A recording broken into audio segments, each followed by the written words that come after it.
మన దేశ చరిత్రలో శబ్దం వినబడని చోట ఒక మహిళ యొక్క ధైర్యం మొదటి స్వరమైంది. ఆమె పేరే సావిత్రిబాయి పూలే. ఇప్పుడు కాలం ఎలా ఉండేదో తెలుసా? అమ్మాయికి చదువంటే పాపం, అమ్మాయి పుస్తకం పట్టుకుంటే దెయ్యం పట్టినట్టుగా భావించిన రోజులు. అలాంటి రోజుల్లో సావిత్రిబాయి హృదయం నిండా ధైర్యం నింపుకొని చేతిలో పుస్తకం పట్టుకొని ప్రతిరోజు స్కూల్ వైపు నడిచేది. ఆమె నడిచిన దారి పూలతో నిండిన దారి కాదు, ఎన్నో దూషణలతో నిండిన దారి. జనం ఆమెపై దుమ్ము చల్లేవారు, రాళ్లు వేసేవారు, ఎన్నో మాటలతో గాయపరిచేవారు.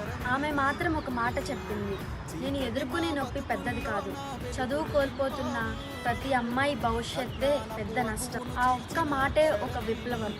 ఈరోజు ఆమె ప్రారంభించిన బాలికల పాఠశాల లేకపోతే టీచర్గా, అధికారిగా, డాక్టర్గా వెలుగుతున్న అమ్మాయిలు ఉండేవారు కాదేమో. సావిత్రిబాయి అమ్మాయిలకు చదువు మాత్రమే నేర్పలేదు, సమాజం కాదు, ఇక్కడ నువ్వు చెయ్యకూడదు అన్న ప్రతి చోట అవ్వును నేను చెయ్యగలను అని చెప్పే ఒక భవిష్యత్తును నిర్మించింది. కుల వివక్షకు ఎదురు నిలిచింది, విధవరాలకి కొత్త జీవితాన్ని ఇచ్చింది, అనాథ పిల్లలకు ఇంటి వెలుగు ఇచ్చింది. అప్పుడే ఒక మహమ్మారి వచ్చింది. ప్రజలు తమ ప్రాణాలను కాపాడుకోవడానికి పారిపోయారు. కానీ సావిత్రిబాయి మాత్రం ప్రీతి, సేవ, ధైర్యం అని 3 ఆయుధాలతో రోగులు ఉన్న చోటకి పరిగెత్తింది. అక్కడే తుది శ్వాసను సేవలోనే విడిచింది. ఆమె జీవితం మనకు ఒక గొప్ప పాఠం నేర్పుతుంది. సమాజం నిన్ను ఆపడానికి 1000 కారణాలు చెప్తుంది, కానీ ముందుకు సాగడానికి ఒకే ఒక్క కారణం నీ ధైర్యం, అది చాలు.